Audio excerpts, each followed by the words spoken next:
My name is Kathy Thompson, KathyThompson. Hi, my name's Kathy. I'm the founder and president of Count It All Joy. Well, I'm not anybody special. I'm just Kathy.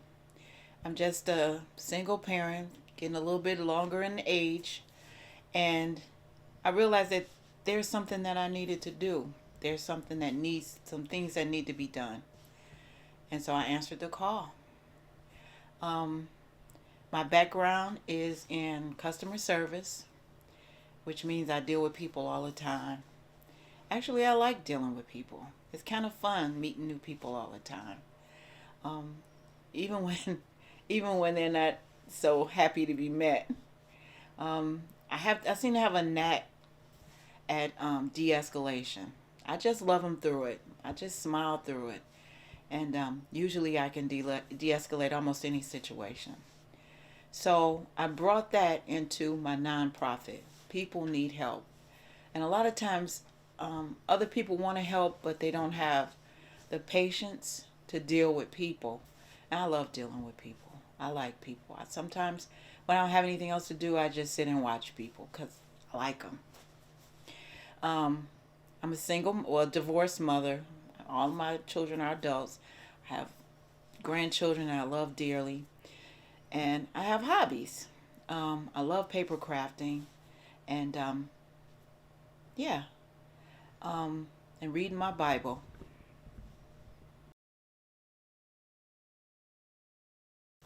What situation? What made me decide to do this?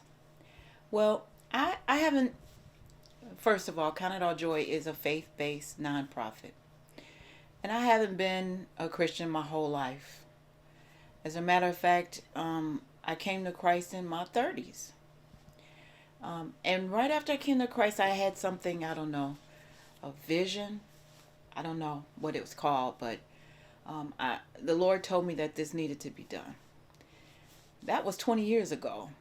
It took me 20 years of running from this to say, I'll do it. I'll do it. Um, because of that vision, and because, you know, we're not going to be here forever, I decided it's time. I'm going to make Count It All Joy a reality. And it's bigger than me. It's bigger than anything I could possibly do. I'm just the one who started it. Well, my mission statement comes from Matthew, the 25th chapter. Jesus was talking to his disciples and he said, when I was hungry, you fed me. When I was naked, you clothed me. When I was sick, you comforted me. And when I was in jail, you visited me. And the disciples said, when did we do all those things, Lord? And Jesus said to them, when you've done for the least of mine, you've done for me. So my mission statement, that is my mission statement. And it says it all. I'm here to do for the least. The little guy that people don't see. The people who fall between the cracks. Um, those people who don't have a voice. They don't have a lot of resources. Count It All Joy is there to not only help them, but to look for them, to seek them, to embrace them when we find them. They don't have to come to us. We're going to look for them.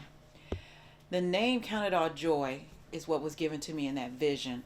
I think I'm going to add Count It All Joy Outreach because I believe that's what I'm told to do. To go out and seek those little people. Those people who would fall between the cracks. Go look for them and comfort them, feed them, clothe them, visit them. Count it all joy. I know it's a lot of Bible in this, but that's where this started. Count it all joy is James, the first chapter, second verse. Um, and that verse reads, count it all joy when you come to diverse trials or different trials, and let patience have her perfect work so you would want for nothing. So that verse itself says when you come into trials you didn't know you would have, trials you didn't know or foresee, um, count it as joy. Be joyful about it, because patience, and have patience with it, and patience will have its perfect work. Well, my job with Count It All Joy is to help you in those diverse and diverse trials, help you get through it, and help you to embrace the patience that you're going to need so that you will want for nothing. That's the name. Well, I noticed, especially as of late, the homeless situation has been getting a lot of press, a lot of media attention. And I'm not saying the homeless problem has been solved in my community. I'm not saying there's not a gap to be filled, and I'm there happily to fill any gaps that are there to be filled. But there are a lot of people out there trying to help the homeless, not just private organizations, but governmental organizations. Children programs, child for children and mothers. There's a lot of those programs, but you don't hear a whole lot about jail and prison outreach. You don't hear a whole lot about people looking for those prisoners' children and making sure they get Christmas and birthday presents. You don't hear a lot about the dialysis patient who has just enough money to get back and forth to dialysis. They're barely eating. You don't hear about, you hear a lot about cancer research, but who's feeding those people a lunch when they have to go 3 times a week for those cancer treatments? Well, that's what we want to do. Things like that, and Count It All Joy. The ones that fall through the cracks, the one that other organizations aren't looking for.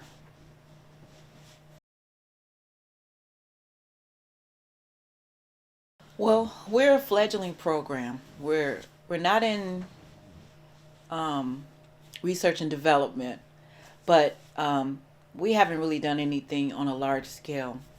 But so far, we've done some jail outreach, and we've done some visiting of cancer centers and dialysis centers to provide blessing bags to those people in those situations. Um, so we're just getting started. But I think with the year that we have been an actual nonprofit, we have been actively working to try to fill a lot of gaps.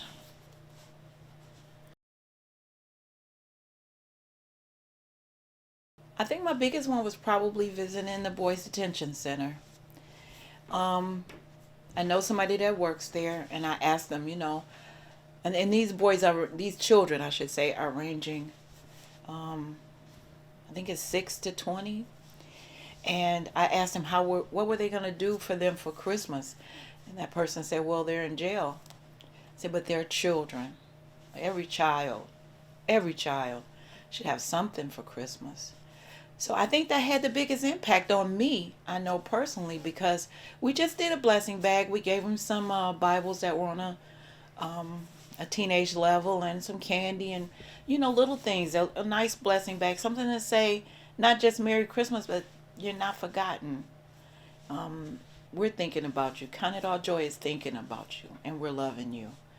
I came home, and I didn't really care how much time it took or money it took or any of that. I didn't care. I had the best time. I shook hands with those little boys, and I talked to them, and I laughed with them, and I even ask about them regularly. I feel like they're family, even though some of them I don't remember their names, but I remember their faces. It had the biggest impact on me, and that it had. I hope it had some impact on them.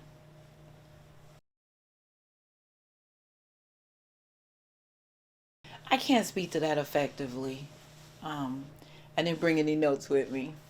I do have a treasurer who has also keeping track of that sort of thing for me, and she's not here with me right now.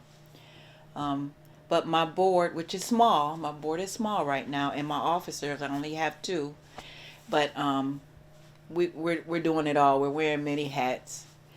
But I try to stay out there in the community, and keep track of what's going on. Now the numbers, I'm sorry, I don't have them with me, but I do believe that we are making an impact again, on the parts of our community that don't get.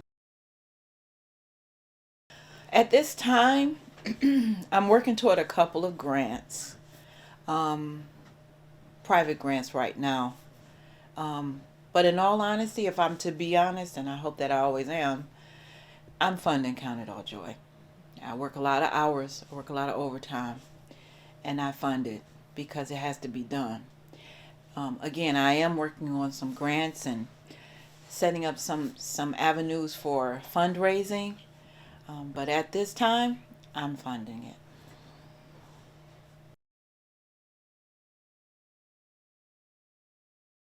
Well, with the Michigan Cancer Center, I've met a lot of people down there, and we've talked, and we're in the planning stages of getting something together in this summer, a program that would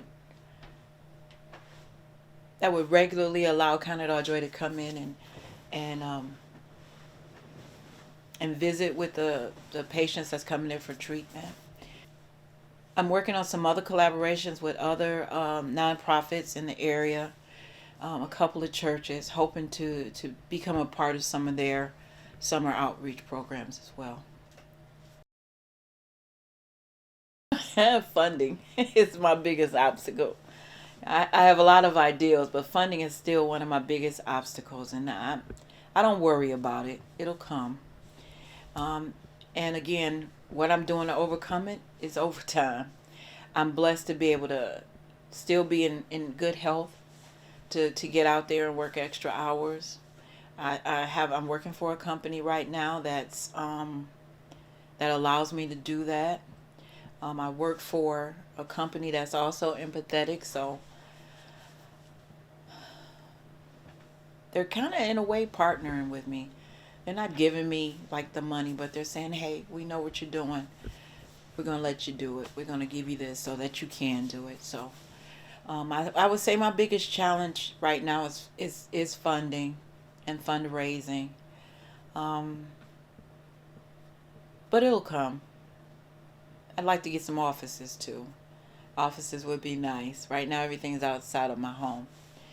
Um, but it'll come.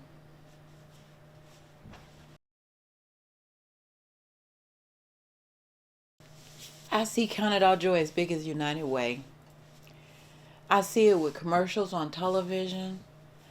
I see it in corporate settings with regular donations coming from employees. Um, I see it as it's huge. Um, and how I plan to achieve it is to stay prayerful. This doesn't belong to me. I'm just at the helm. I'm just the president. God told me to do it, and it belongs to Him. So I just dream. He does it. I plant the seeds. He makes it grow. But I see it huge. I see big offices. I see hundreds of employees. And I see us getting out there making a difference in the prisons, giving those people hope, giving their children. I don't know why I'm so attached to that, but giving their children hope. Soldiers who have left children here while they're over serving, they need to be taken care of. As I stated before, I see myself getting out there with Count It All Joy, for Count It All Joy, on behalf of Count It All Joy, reaching many, many, many people who people don't see. There's a story that's surfacing right now in my state. There's two stories. One right here in my community, an older lady, homeless, living in her van, froze to death. There's one just 5 days ago. A family of five was living in their van in the casino parking lot in the Detroit area, and two of her four children froze to death. People need help. And that's what I see. No matter how big Count It All Joy gets or doesn't get, people need help. And that's what I'm here to do. We need some warming stations in the wintertime. We can't keep we can't keep turning our head from people who need help. And yes, I know there's a lot of programs for the homeless, but when temperatures are dropping to below zero, people shouldn't be freezing to death in their cars. And that story about the family in Detroit, I heard the newscaster say they're bringing in a child protective services to remove her children. That's probably how they got ended up in the car frozen to death. That's not the only solution. We've got to get some better housing here.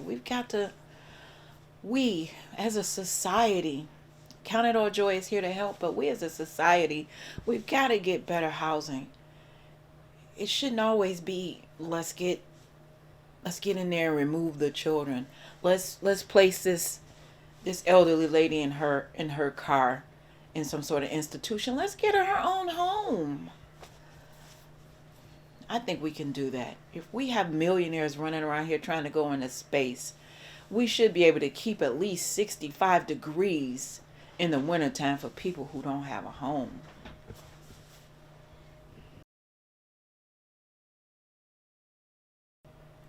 The state of Michigan, we have our tax ID, and with IRS, we have a 503. So we are a 503 nonprofit organization. And finances. Well, I have a wonderful daughter-in-law who keeps track of my taxes for me and my money's going out and my money's coming in, and that's such a blessing. That's such a blessing. So I just work and make the money and tell her what I've made. Now, if anybody asks me for a financial statement, I would just tell my daughter-in-law. She would give it to them. We're still a pretty small organization, and transparency is not a problem. Anytime anyone asks for a detailed spreadsheet of what we're doing, what we take in, and then what we're spending and what we're spending it on, that would not be a problem. Just ask, but I haven't been asked that yet. No one's asked me that, but it's available if anyone ever did.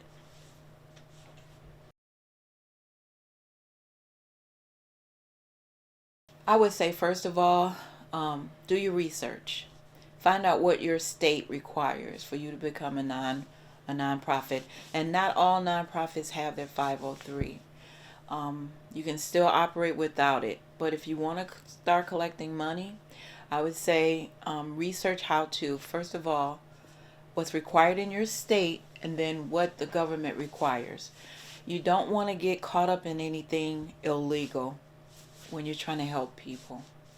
And research what it is you want to do. I didn't have to do as much research because Count It All Joy was just kind of downloaded into me, and I'm just doing what the Lord tells me. But I would say to someone else, find out what your market is, find out who your target audience is, and stay focused on that. Don't try to do everything, because you can't. You can't. It's better to be good at one thing than to try to dibble and dabble in everything. Find out who you're there to help, what it is you need to do, what it is you want to do, what it is you purpose to do, and stay focused. Do your research and stay focused.